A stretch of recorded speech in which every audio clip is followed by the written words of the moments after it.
Welcome to the Community Music Learning IJCM Conversation Series. My name is Alicia de Bánffy-Hall, and together with Roger, I'm hosting this series. We're here today with Dr. Kathleen Turner. Kathleen, your background is in singing, songwriting, and choral facilitation. You've published 2 EPs and 1 full album. You perform, I've heard you perform, and you are the course director of the MA Community Music at the Irish World Academy of Music and Dance at the University of Limerick in Ireland.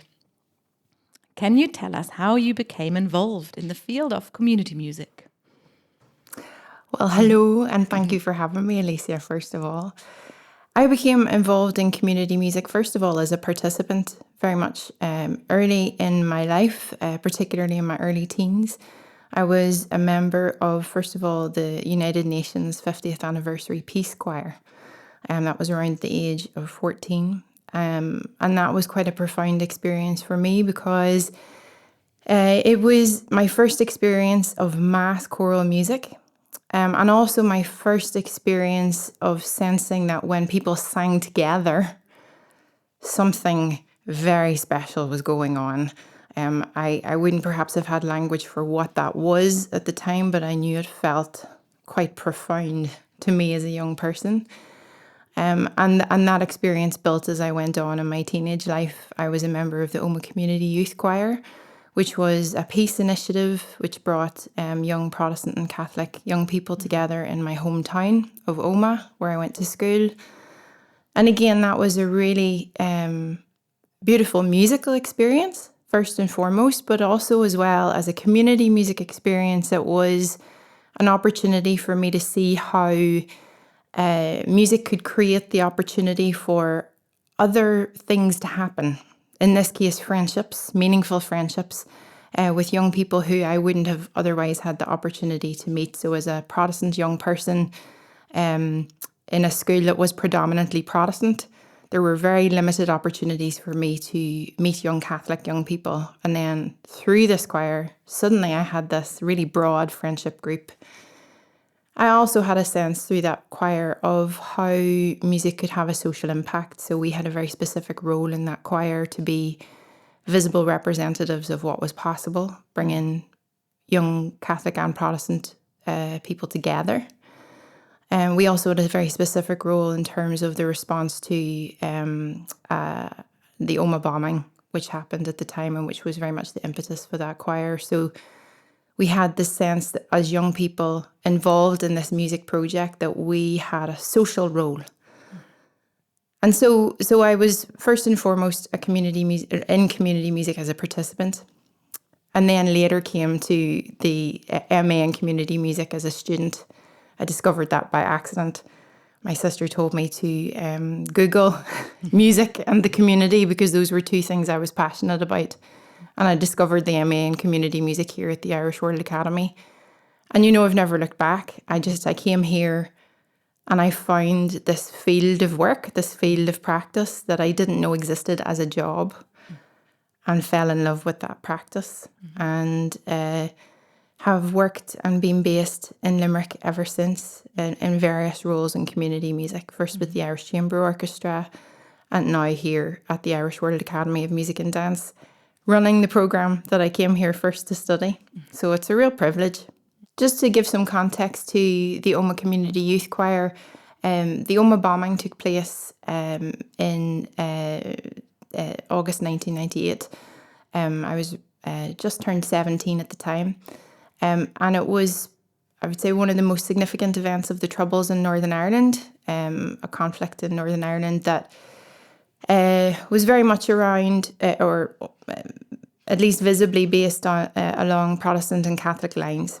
Northern Ireland, I guess, would have historically been quite a segregated space in terms of Protestant and Catholic young people attending different schools.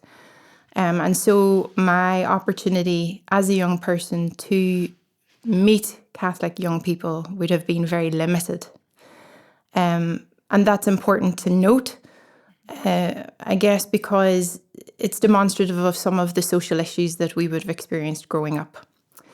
And the choir, in response to that, was a very profound and important thing because it directly addressed that issue of creating opportunities for young people to meet. Now, that was important at a micro level because on a personal level, we had the opportunity to build real relationships, but also at a macro level, very important to be visibly seen as young people together. Mm-hmm. That was very much an image, I guess, of hope, of the possibility of peace at a very important time socially and historically in Northern Ireland, where the peace process was really at a very important point. The Good Friday Agreement had been signed. People had a sense of looking forward, moving away from the violence and the historical difficulty of the past. So there was a real time of hopefulness.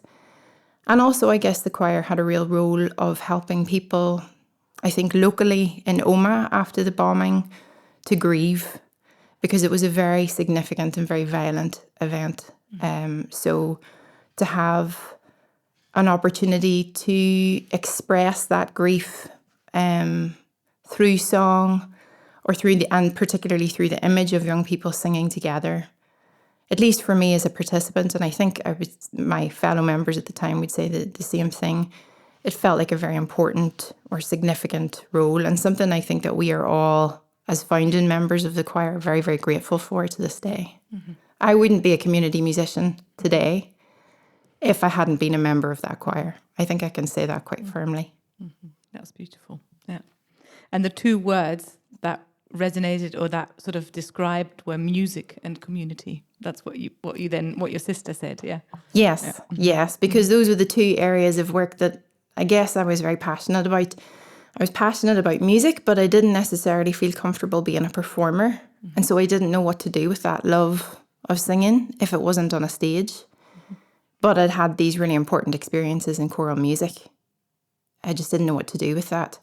And I also knew that community felt very important to me. People, relationships, society felt very important to me. My undergraduate was in English and politics, so I had a real sense of the importance of social justice, of how we establish society, how we make moves or impact on social issues.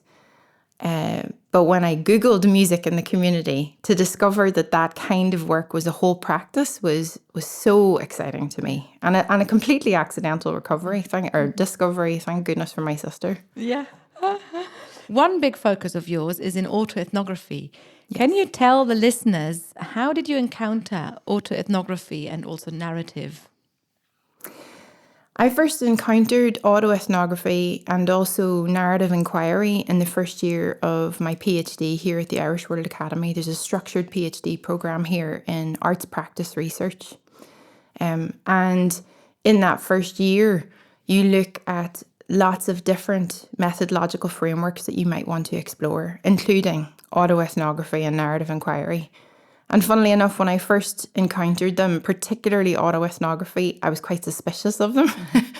I didn't feel that it was perhaps robust enough for what I was hoping to explore as a researcher. I wanted to look for proof of evidence of the impact of community music in the lives of the children that I was working with. But over the course of my PhD, I really discovered the worth or the value of starting from an autoethnographic place. So autoethnography is the examination of your experience, but considering that at the service of the research question. So you're thinking about your experience within a wider social, political, cultural conversation. And so for me to begin my research question looking at community music from the starting point of me as a community musician ended up being really impactful. So while I started from quite a suspicious place thinking this feels very flimsy, starting with your own experience, actually what it helped me to do was to interrogate, uncover, investigate my own values, my own assumptions, very important, and my own hopes going into community settings, and then to think about those in relationship to the broader goals of the community music work that we were collectively engaging in the projects I was working with. Mm-hmm. I love that definition. Your own story exploring your own story at the service of the research question. That's a really good way of putting it. So can you tell us more about your PhD? How Sure. that then developed? So I looked at the role of the community musician in a process of social regeneration. So the idea of urban regeneration, but particularly concentrating on the social aspect of that. And I wanted to look at essentially what a community musician, and in this case me, did in relationship with that process. Our goals of, for example, looking at things like the confidence, school engagement, I guess the improving the experiences of young people and children living in areas of urban regeneration where they might not have the same level of socioeconomic power or resources that more affluent areas of the city do. Mm-hmm. And in the process of my PhD, essentially discovered the importance of acknowledging my own assumptions going into that work, acknowledging that I might have all these kind of grandiose hopes of what community music might achieve. But actually what it came down to was much more importantly what the children and young people wanted to achieve, how they defined their own communities on their own terms, how they saw the role of music for them, and also as well how they defined our music making, and also the communities that we were in from a place of value as opposed to vulnerability, from a space of agency as opposed to disempowerment. Mm-hmm. Does that feel clear? Yeah.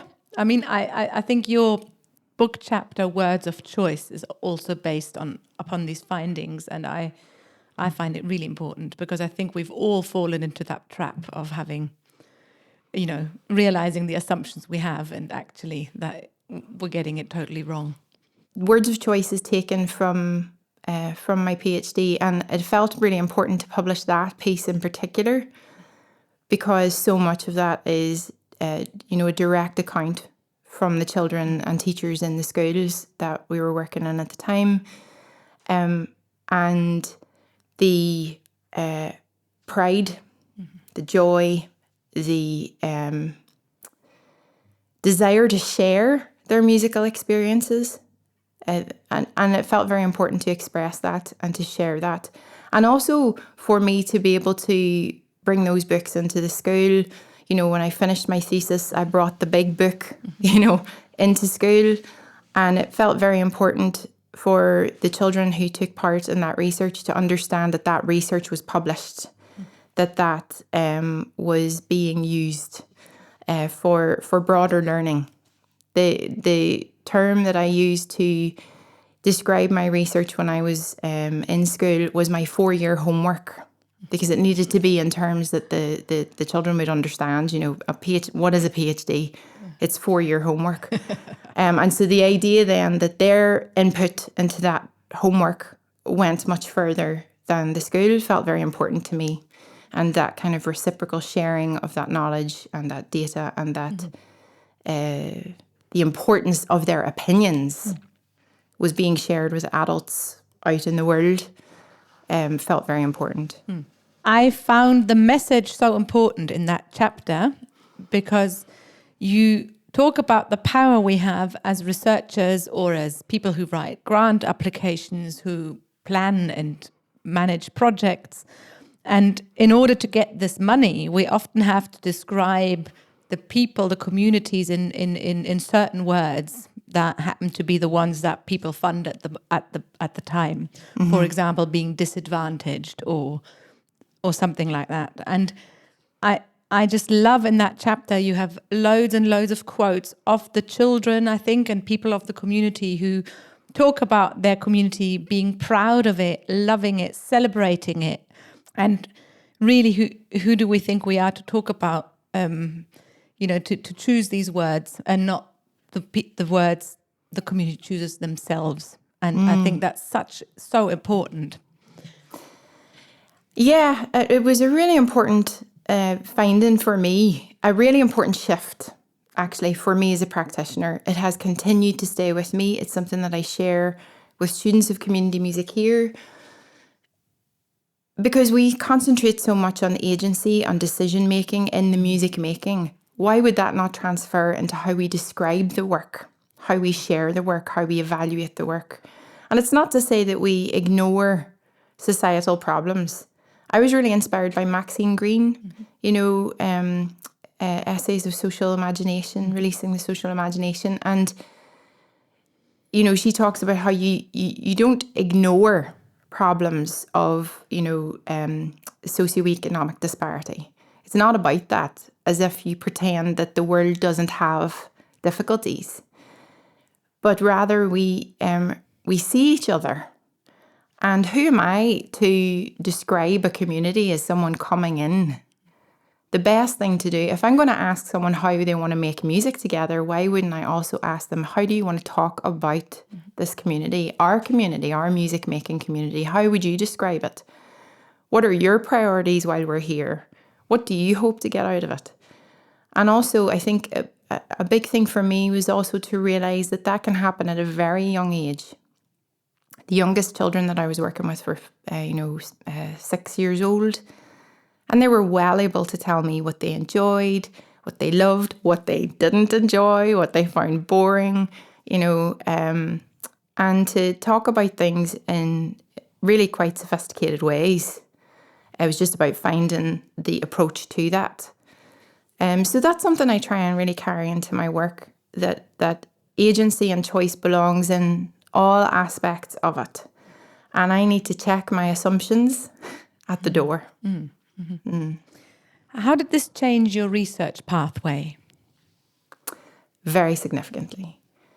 I started off at the very beginning, and I write about this in my thesis of going through the doors of the academy in a very kind of looking for proof. I wanted proof of the positive impact of community music.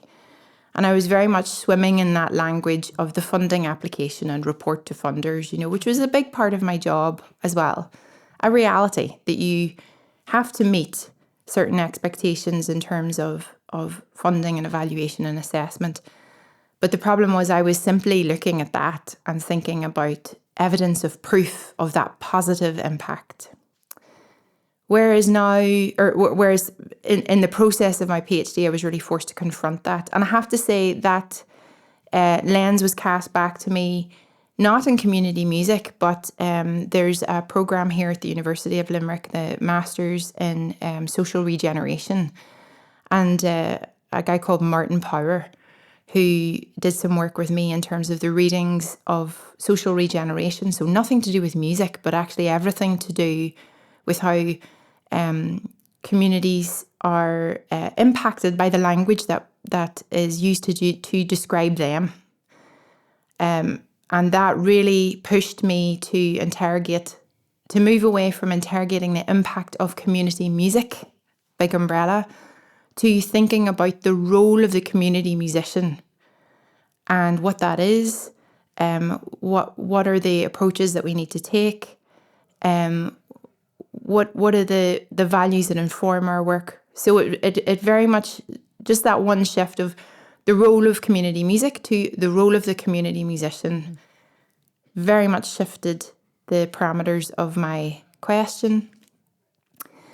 And also as well, I would say much more broadly than my PhD itself, but just simply how I do my job, and also now as someone who works in the training of other community musicians, how I approach that. It made me think about the criticality of our work.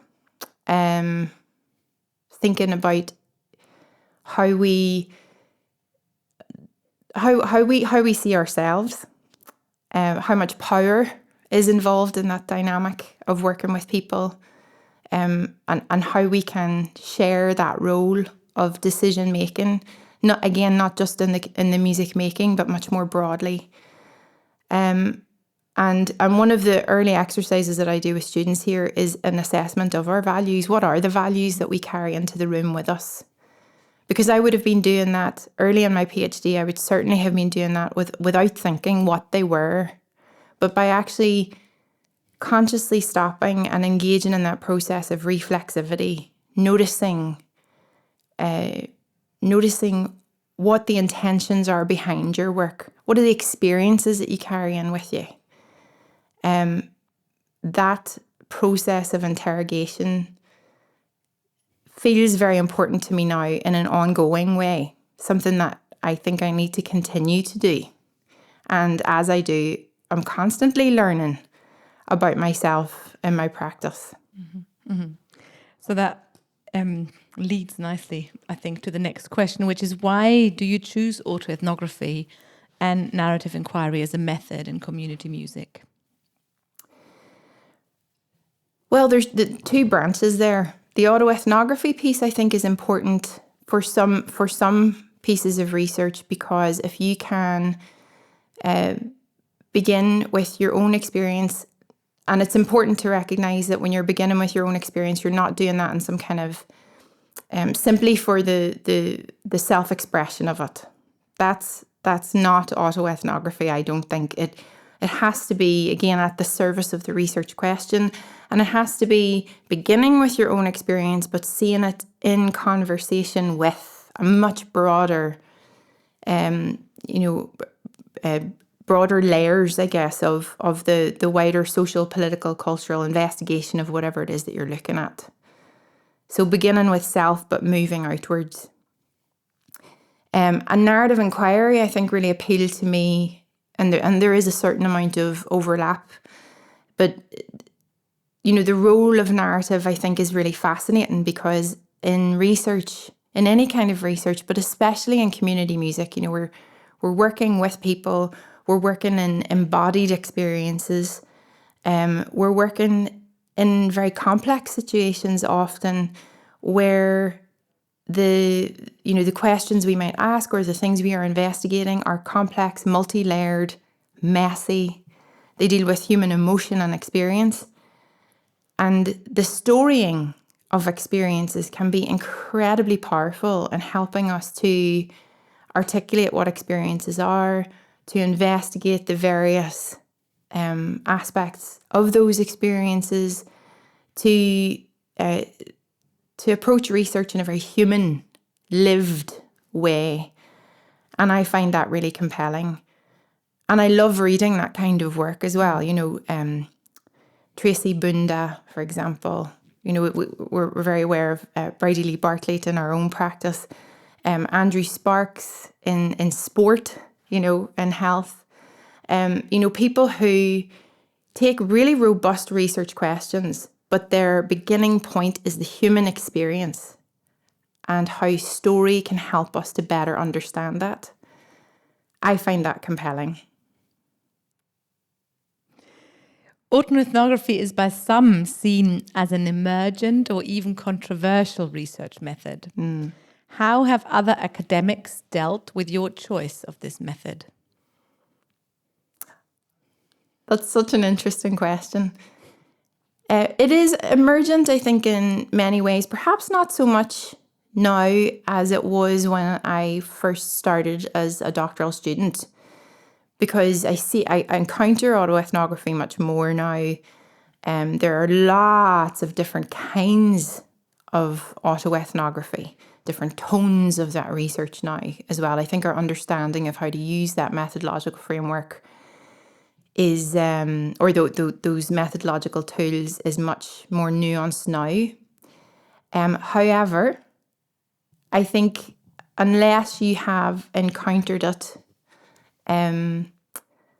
frequently, it can be quite disconcerting to be, in in research and in the kind of academic space to be starting with experience, to be starting with personal experience. And what I've found is that can be quite divisive in its response. Some readers will, and some editors will see that immediately and kind of go for the complexity, the multi-layered nature of that.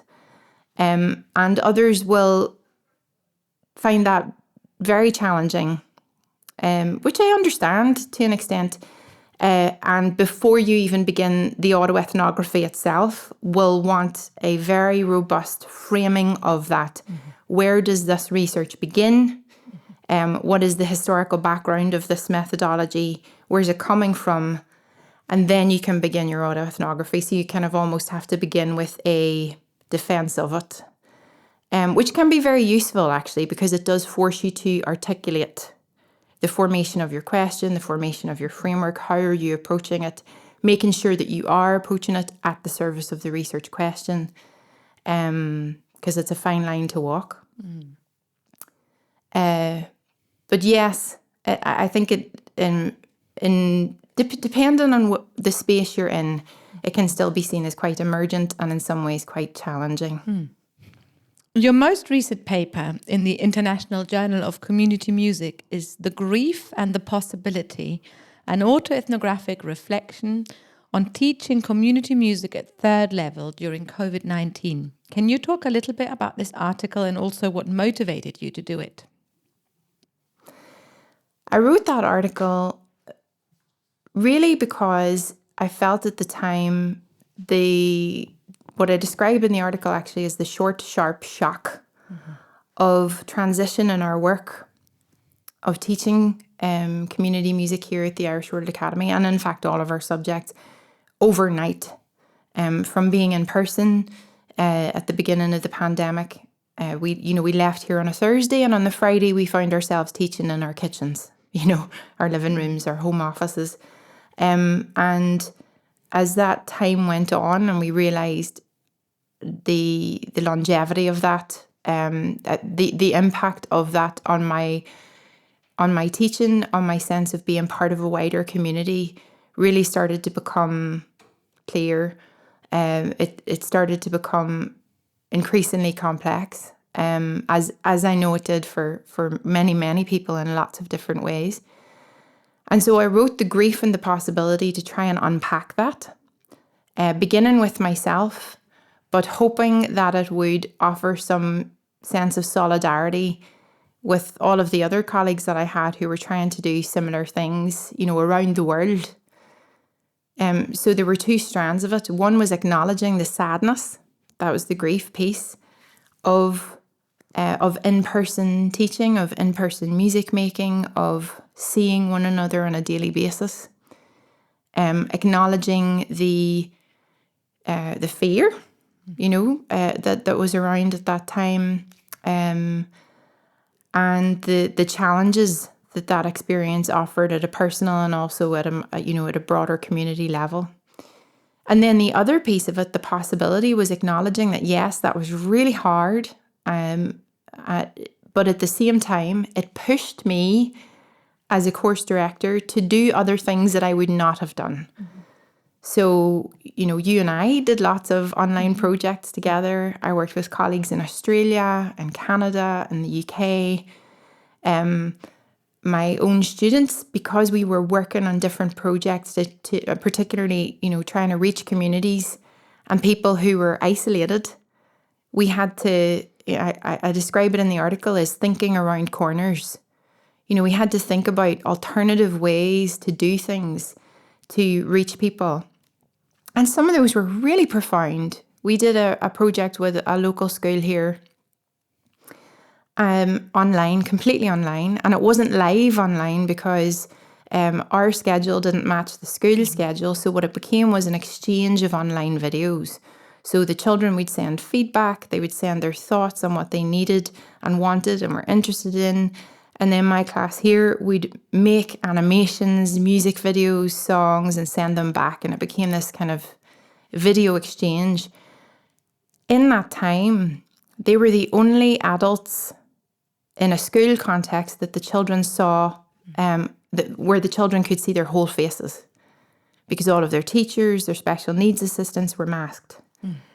And so to have a connection with someone on screen, but they could see their whole face, which turned out to be really important. I had never anticipated that. So there were lots of these little nuggets of discovery that I thought, okay, well, this feels important. I have to hold on to this. And equally acknowledge the challenge, the sadness, the isolation of it. And it felt important for me to say that out loud, because I felt that if I was feeling it, I was sure that other colleagues were feeling it. And perhaps there was a sense of relief of seeing that reflected, particularly in an academic context, to just acknowledge what happened without kind of moving swiftly on as if it didn't ever happen. Acknowledging the impact of the pandemic and taking from it whatever value we could. Can you read us a section from that article? I can indeed. This is one of 3 short storied extracts of my experience that I included in the article.